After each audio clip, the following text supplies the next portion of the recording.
Hello everyone, and welcome to the Future Space. I'm your host, Daniel Fox.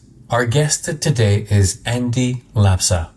Andy is the co-founder and CEO of Stoke Space Technologies, a company focused on sustainably scaling the space economy. He began his career at Blue Origin, developing the BE4 engine before leading the BE3 and BE3U engine programs. In 2019, Lapsa and co-founder Tom Feldman created Stoke with the goal of building fully reusable launch systems. Andy, welcome to the Future Space. Thank you for having me. What would be your 3 words that capture the essence of space? It's a great question. I think for me, the first one is wonder. Anytime you get out into a vast expanse, it always makes you feel small. It makes you reflect, makes you very introspective, and it's inspiring. And I think I've never been to space, but I would imagine that going to space is the ultimate version of that experience. And so, wonder is word number 1. The next one is potential. I think there's an enormous amount of potential in space that has yet to be realized. Space is a very unique domain for multiple reasons. One of those is that it gives a global purview that you don't get from anything, any observations on the surface. So when we start to think about what's happening with our Earth, how is it evolving, we can take point sensors on the ground, we can lay instrumentation around the ground, but it's very hard to get a global sense of macro trends from those point sensors, and space is very unique in doing that. It has a global purview to provide benefits to people on the ground. So, the obvious one is global communications networks, right? Starlink has completely changed the game with how humans can access data around the world. But space also has, in physics, anytime that you can go to zero or go to infinity, interesting things happen.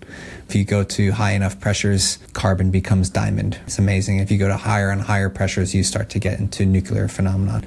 So interesting things happen at the extremes. And in space, you have zero gravity. You have this extreme of physics. And there's what I would call a strong but scant amount of research going into very interesting things on crystalline structure. In zero gravity, you have no convective currents, right? So you can do things that you simply can't do on the ground, whether that's crystalline growth, pure crystalline structures, protein growth. There's, like I said, several families of very strong but scant research, and the reason it's scant is because we're just very bad as humans getting to space and coming back. So there's just very little, small amount of research there. So I think that in many, many different ways, the potential of space is enormous, but unrealized. And then the last one would be it's a lifeboat. In the last something like 200 years, our human population has gone from something like 500 million to about 8 billion today. Unpack that statement.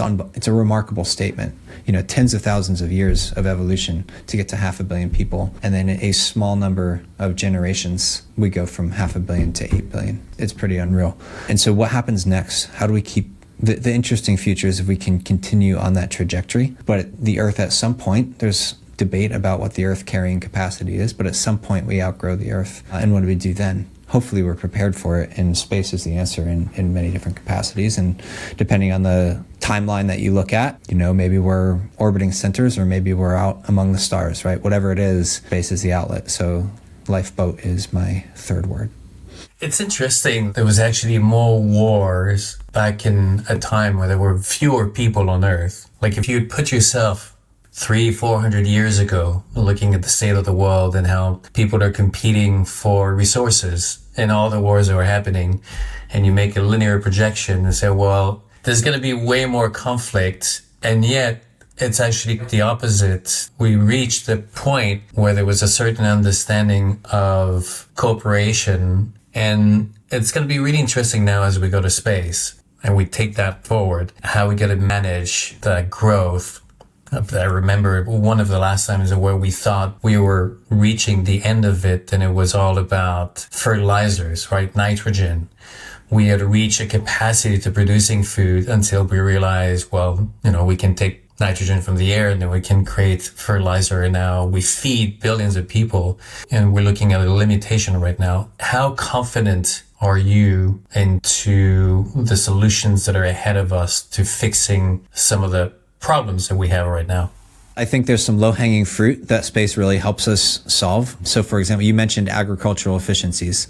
I think that space, especially as our imaging, our multispectral imaging gets better and better at high resolutions, we can now do very meaningful agricultural sensing to increase crop yields, to manage water supplies.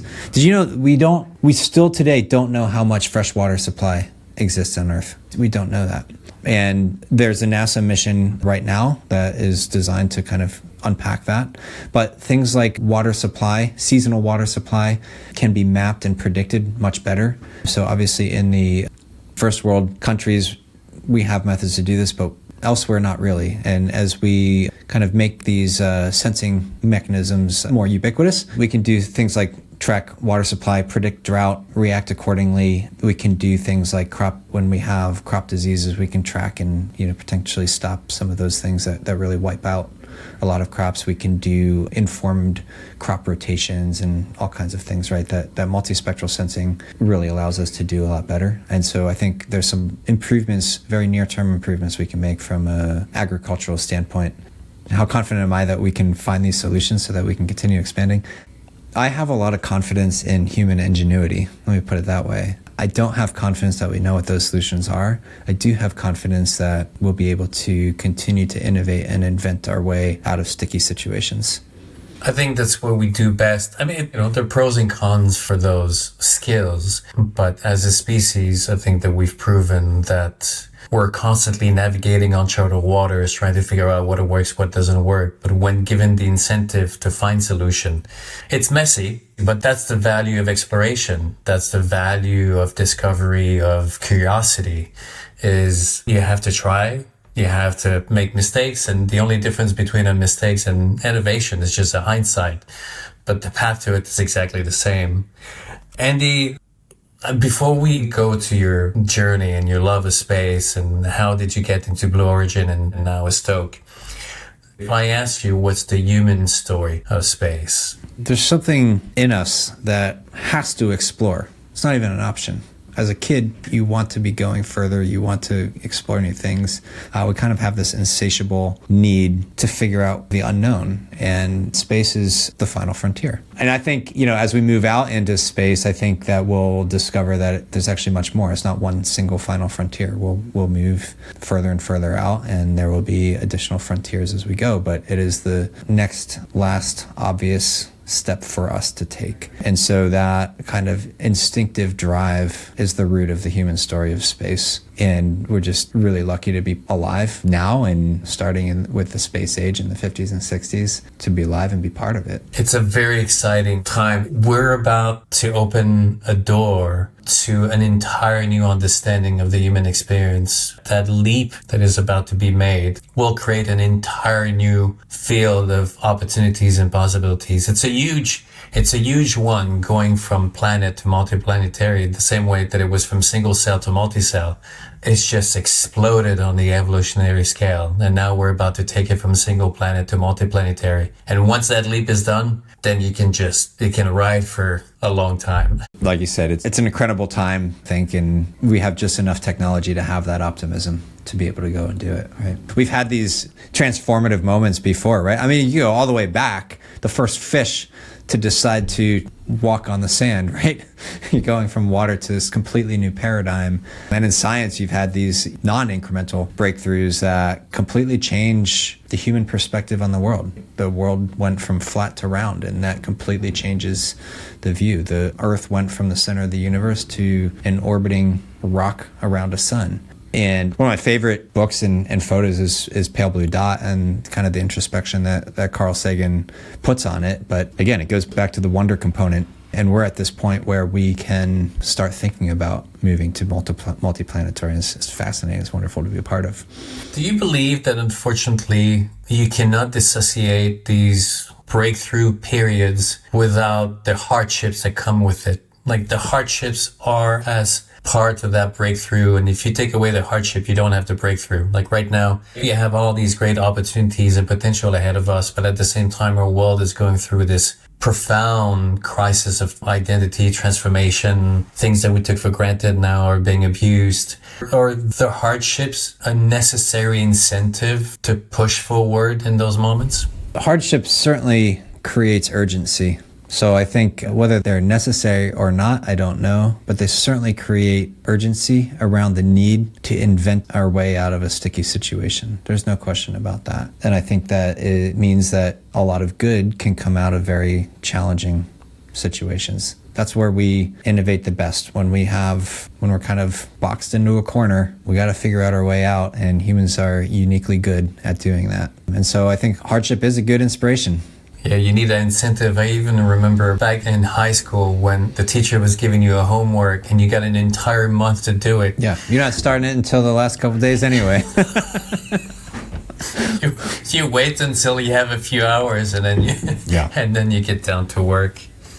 So Andy, you worked at Blue Origin for many years. Was space engineer always an objective for you, or you ended up going in space because the opportunity presented itself? Yeah, my story was a lot less strategic than what you just described. I was interested in space as a child. In elementary school, I had, astronauts on my wall. I had the shuttle landing on my wall. I built model rockets. I was very innately interested in space. But in middle school, architecture was my thing. And in high school, I did math, I did physics. I liked those things, had a natural affinity for those. And so I said, hey, architecture is cool, but I like the math component too. I'll be a civil engineer. And then in college, I thought I was going to do civil engineering in college. I got to college and I said, okay, well, things that move are more interesting than things that don't move. So I went to mechanical engineering, and the later courses in mechanical engineering got into some fluid dynamics, and I really love fluid dynamics. Got excited about those. So that kind of naturally tied into aerospace. I went to graduate school for, fluid dynamics, turbulence, combustion, that type of thing. And those elements were mostly funded by aerospace applications. And so that kind of tied me back into aerospace. And then when I started to look for what was next for me, there were these two small little companies that at the time people really didn't know much about. One was called SpaceX and the other one was Blue Origin.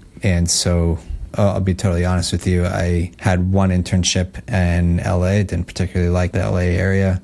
And so I picked the company that was in the Pacific Northwest, which has, just an unbelievable amount of outdoor and activity, and just it's a really, really underappreciated corner of the country. But I came out here to interview, fell in love with the area, was super excited about what the company was working on, and that was enough for me. So it's interesting. It kind of went full circle, but not by intent.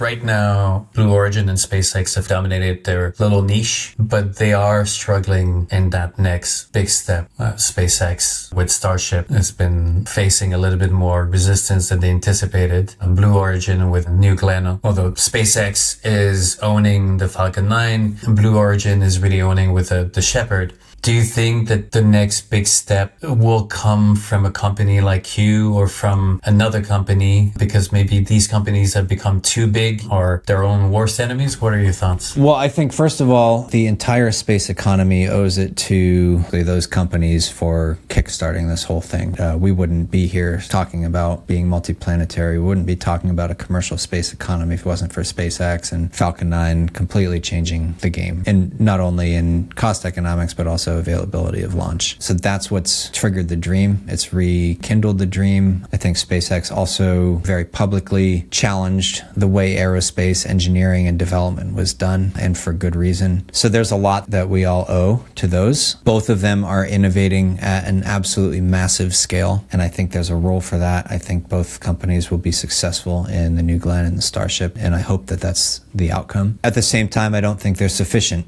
for what the commercial space economy and the government use cases as well. I don't think they're sufficient for answering the mail on both of those fronts. Any healthy economy needs competition. It needs multiple players. It needs a diversity in solutions. If you look at the aircraft aviation world, if you look at ground transportation, road transportation, ocean transportation, there's multiple players with multiple solutions that all need to work together in order to provide low cost and readily available access to space. So that's the way I view the macro The other thing that I would say is, to me, the inevitable end state, by far, the end state of this industry uses fully and rapidly reusable vehicles, right? There's two big cost drivers to launch. One is the cost of the vehicles, and the other is everything else. And the only way you can amortize both of those is by reusing a vehicle and by flying it a lot. So you're creating as many revenue generating events per year to spread all of the fixed costs, things like factories and launch sites and test facilities. All those costs, labor, need to be paid for. And so you can reduce cost of launch by flying more frequently. So you can spread all of those costs across more revenue generating events. Those economics are so powerful that the only end state of this industry is with fully and rapidly reusable vehicles. And so to me,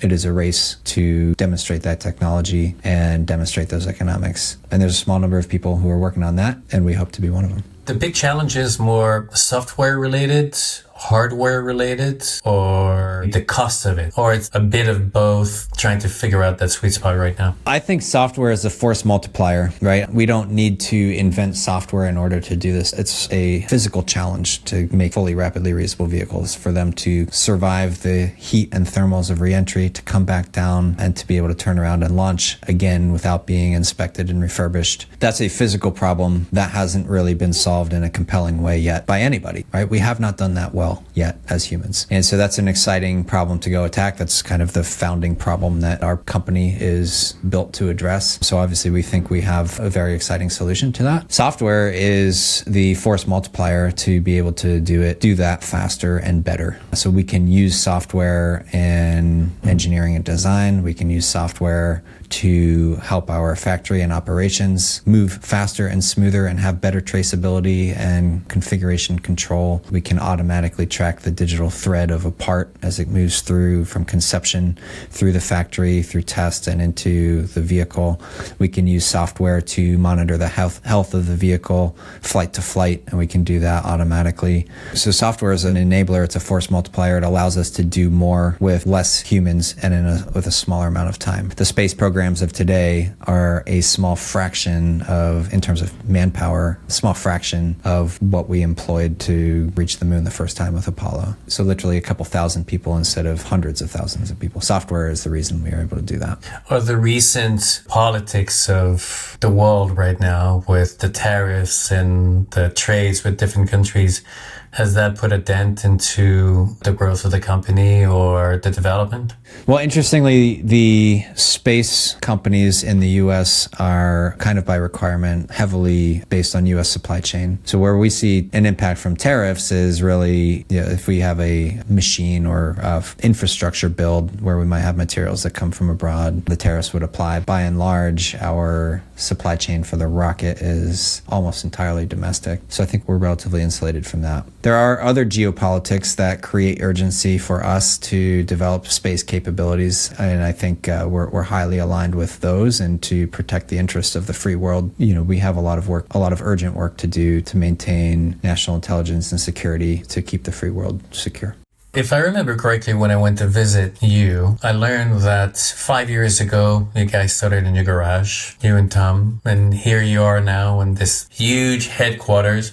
How do you manage this growth? How do you keep your eye on the big picture, managing this transition from not just from little to medium to big, but in 5 years, you built something quite incredible. Any advices on managing that growth? I think one of the skills that I've had to develop to do this effectively is to create very effective partitions in my brain. If you think about it all at once, it's entirely overwhelming. In order to manage that growth effectively, my role and the role of a small number of people within our company is to always be thinking about the next step, maybe 2 or 3 steps in advance. And so that when we are at that point, we're ready for it. So we think very intentionally about organizational design. That organizational design is different when you're, let's say, 20 people or less. When we were 20 people or less, we effectively had no management. Technically, I guess I was the manager, but we hired intentionally people just dripping with experience who we knew would basically be point them and shoot, and they will go and produce, and they're not going to take a lot of management. Beyond 20 people,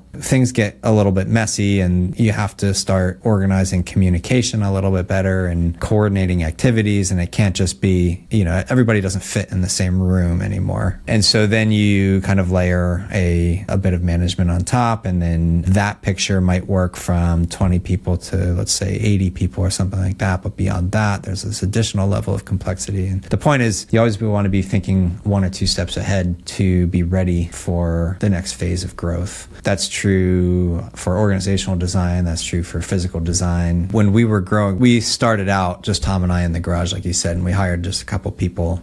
And it became very clear. This is, by the way, this is now in the thick of COVID, so nobody knew what was going on. But we were a small enough group where we were allowed to meet and whatnot, and we just felt this desperate need for a whiteboard and collaboration as we were going through a lot of these early trade studies. And so we got a small office. And then when we closed our seed round, we had 2 big things we needed to do: find a place to build and then find a place to test. And I remember our prior headquarters was called HQ1. It was about 20,000 square foot facility. And we were a team of 5 at that point. And we walk into that building and I look around and I was just like, this is way too big, right? It's just like, it's irresponsible for us to go into this building and buy off this lease at this point. And you put together the program plan and you're like, if this is going to be successful, and you have to bet on success, we're going to outgrow this thing in 2 years. It was very hard for me to wrap my brain around this idea of getting 20,000 square foot for 5 people, and yet it's already too small in 2 years. So we went forward with it, and sure enough, it was too small for us, and we had to, move into the next building. And the next building is 170,000 square feet. And there again, we're at this point where we're a pretty small team writing a lease for this huge building. And so, it's this balancing act. You have to make sure that the financing makes sense and whatnot. But if we're going to win, if we're going to do what we're talking about doing, you have to be ready for it. You mentioned COVID, and not that I want to dismiss all the hardships and the tragedies that happened during COVID, but years later now, looking back, was COVID the net positive for the company in your development? Were you able to turn pretty much everything that happened into a constructive part of history of Stoke? I don't know if it was a net positive or not. What I will say is that every company at every time, you get your own deck of cards. Every person in whatever they're doing gets their own deck of cards. And it's your job to be successful regardless of what you have in your hand. So COVID is something that we were dealt with. On the one hand, we were so small that we didn't have to deal with all of a sudden scrambling for our workforce to work remotely. That was just kind of native to us. We built our tech stack knowing that we would have to be able to work remotely or on site. So we kind of benefited from that. At the same time, that was right when we started to go out and look for funding. The market had just crashed. Every single investor we'd ever talked to, which, by the way, this was hard on our journey. We left. We were both technical people. We had no network in the financial world. We had no idea how to raise money. So we had to figure that out. And we had to figure that out right during the brunt of COVID. And every person we talked to is like, either this is completely out of the box for them, there's no way they'd ever invest in something as crazy as this, or, hey, cool idea, but I'm just trying to get my portfolio companies to survive, and so we can't invest anything for X amount of time, right? So it made fundraising really pretty difficult in that first year. So you get your own deck of cards. I don't know if it was a net positive or not, but we were able to fight through. What was the motivation behind it? For you to leave a job, engineering, where the problems are there, right? They're in your face. You just have to figure it out. 2, stepping outside of your comfort zone and taking this beast of fundraising, managing, building a company, all things that are not extremely engineering-like. What was the motivation for you to take on this journey? I knew that I was ready to move on to what was next for me, whatever that would be. This was kind of when I did this exploration was 2019 for myself. And at that point, we were in this kind of height, some might say a bubble, new space activity. There's a lot of investment flowing into the area. And there are a lot of different companies out there trying a lot of different things. And that's fantastic, right? That's very exciting and a dynamic environment to be in.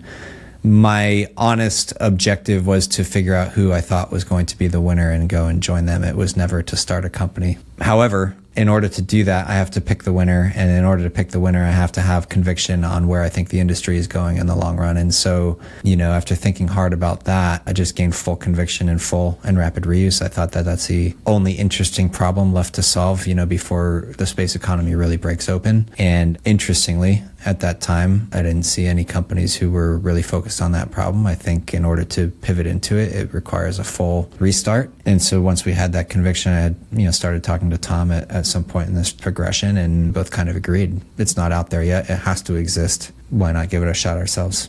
So what was not out there, or what is not out there, in compared to SpaceX, Firefly, Blue Origin, and the others? Where is Stoke in that mosaic of vehicles? The key is full and rapid reuse. That has to be done, and that has never been solved by the industry. So Falcon 9 does partial reuse. New Glenn's designed for partial reuse. Starship will be designed for full reuse. Starship was earlier in its development at that point. But the piece of the puzzle that's never been solved, the reason we don't have full reuse, is the second stage of rockets are typically 2 stages. First stage goes up. On Falcon 9, it comes back and most missions lands on a barge. But the second stage is the thing that actually continues to orbit and delivers payload to orbit. And the second stage is just thrown away. On most missions, it will eventually, drop back in the atmosphere, burn up, and, pieces land in the ocean, but it's all burnt up. And so the second stage is the part of the problem that's never been solved. We have not developed a reusable second stage. Probably the closest thing we've had to that is shuttle. And, shuttle required 30,000 person hours between every single mission to inspect and refurbish the heat shield. Just the heat shield, right? It doesn't answer the mail for full and rapid reuse. And so, that's the last big puzzle piece or a domino to knock down before we have the capabilities of full and rapid reuse. And the reason the full and rapid reuse is so important is not only you're amortizing the cost of the entire vehicle, but it is the thing that allows you to fly more and more frequently every single year in order for availability to go up to customers, option value in terms of orbital selection to go up to customers. That availability is important, but also it drives costs lower because it allows you to spread your fixed costs as many revenue generating events as possible. And so that problem is only being worked on by SpaceX. Nobody else is working on a reusable second stage. And so we want to be that company that stands up and finds a solution. And where are you right now? Are you guys going to be flying soon? Yeah, so we've architected the vehicle. We've done, what I would say is we've done demonstrations of the major systems and subsystems from tip to tail on the vehicle, from fairing design to second stage, engine, heat shield, and system architecture. The engine is developed. The second stage, we flew a full-scale prototype, vertical takeoff, vertical landing, modest flight to demonstrate a lot of the different subsystems and a lot of the new kind of technologies that we bought off for the second stage. We've built a brand new first stage engine, highest efficiency in its class, in order to make this reusable mission possible. We've developed the manufacturing methods and we've proven those out for the first stage structure. So all of those pieces are now coming together with a focus on our first orbital flight. At the same time, been through our headquarters. We've built from scratch a pretty capable state-of-the-art facility for, let's say, engine testing and other high-energy tests, whether it's for stages or for components or whatever. And then in October, we broke ground for our launch complex in Cape Canaveral, and that construction is going very rapidly and will be ready, basically have that online by the end of the year. So you're going to be flying before the end of the year or shortly after? I think it'll be after that at this point, but we're going as fast as possible. In the industry, we're going when it's ready. That's the deadline. No, we're going as fast as possible in order to be ready, as soon as we can. The reason why no one except you and SpaceX has been going into that second stage is basically the challenge of re-entry. Going up, that's not really the issue, but it's coming down, trying to survive the re-entry. That is the most challenging item that you have to solve. Is that correct? Yeah, you have to solve the re-entry component and you have to do it with enough performance margin. You're now asking the second stage not only to get to orbit and deliver something, but you have to add stuff to the vehicle in order to survive this reentry. You have to reserve propellant to do a deorbit burn. You have to add a heat shield. You have to do stable and controlled flight through the atmosphere rather than just tumbling in. You have to eventually land, which either takes additional systems or some propellant or whatever, right? So you have to not only physically survive those things, but you still have to deliver the second stage mission, which is a very hard mission. We're in this gravity well, and with chemical rocketry, we're barely able to escape. We're very lucky as humans to barely be able to escape the gravity well without even thinking about reusability. And so with reusability, you have to find efficiencies both in design and with your propulsion, in order to have enough leftover performance to go and do the reusability elements as well. And that's the challenge. It's a vehicle architecture, and it's also a physical survival challenge. We look at technologies today and then we look into the past. We make judgments when the world was going around in horses and like, oh my God, I can't believe the world worked like this before. And by the way, yeah, that was not long ago. I know. It's just absolutely remarkable. So 50, 60, 75 years from now, we'll look back at this time and looking at it in a very primitive way because we hadn't discovered a new source of energy or a new alloy for material. Are you aware that where we are right now will seem pointless some decades ahead of us? Horses and buggies were not pointless, right? They made the world go round for a good long time. It's enormously important. And I think chemical rocketry is enormously important. It's the best thing we know about today. I think to do better than chemical rocketry, there needs to be a fundamental physics breakthrough that is not necessarily on our radar, right? The world of quantum is fascinating because we are starting to learn about it and to manipulate it, quantum entanglement, but we don't have any idea why it works, or we're just very new with it, right? Can that eventually turn into some mode of transportation or teleportation or, whatever, right? Like, who knows? But I think chemical rocketry is about as good as we can do with the physics that we know about today. And I think to do a quantum step or quantum leap better, some new physics needs to come out. And it's very unpredictable when that will come, but there's enough mysteries of the universe that remain where I am 100% sure we don't know all there is to know about physics, fundamental physics. And when the next Einstein comes and takes us from Newtonian physics to relativistic physics, many new things are possible. That's exciting.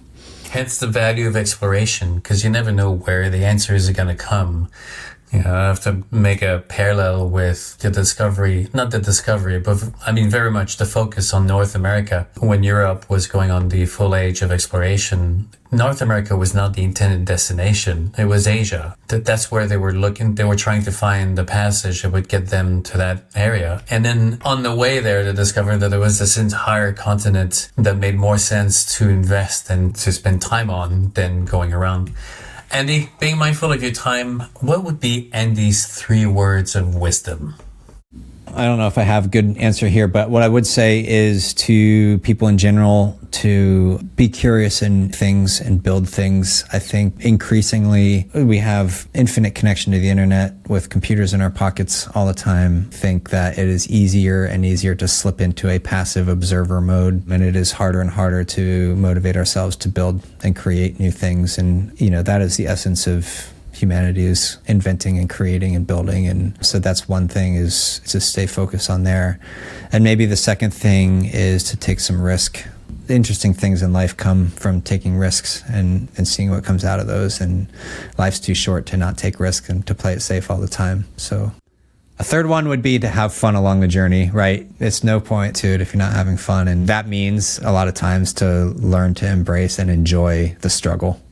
Yes, indeed. Learn the struggle, being stoic, focusing on the agency that you have rather than focusing on the past. It's always easy to blame. And this is one of the things that for me about our current attitude towards the environment and the past. If we want to judge the past the way that we judge it, then we have to accept we're going to be judged by the future in the same way. And yet we're all trying to figure things out. We're all trying to do the best that we can with the knowledge and with the priorities that we have. Ultimately, we all want to put food on the table. We all want to put our kids to school. And sometimes the incentive to achieve those priorities are not always black and white. So I think that we have to give ourselves, not to dismiss the mistakes and the urgency of solving the issues, but if we keep blaming each other, I'm not too sure it's the best productive strategy. Looking backwards is useful for an educational purpose, but it very rarely solves the problem. You have to say, okay, given what we've got and where we're at, how are we going to move forward as best as possible? And it's super important. You're right. Well, Andy, I wish you and Stoke, the team, all the best. I hope you guys are going to be moving in a new headquarters, twice the size, within the next 2 years. Well, thank you so much. It's getting tight. I can't wait. I'm looking forward for the launch either end of the year or the beginning of next. But this is really exciting, and you guys are at the forefront. So congratulations. Thank you so much, and thanks for having me. All right, Andy. Good luck.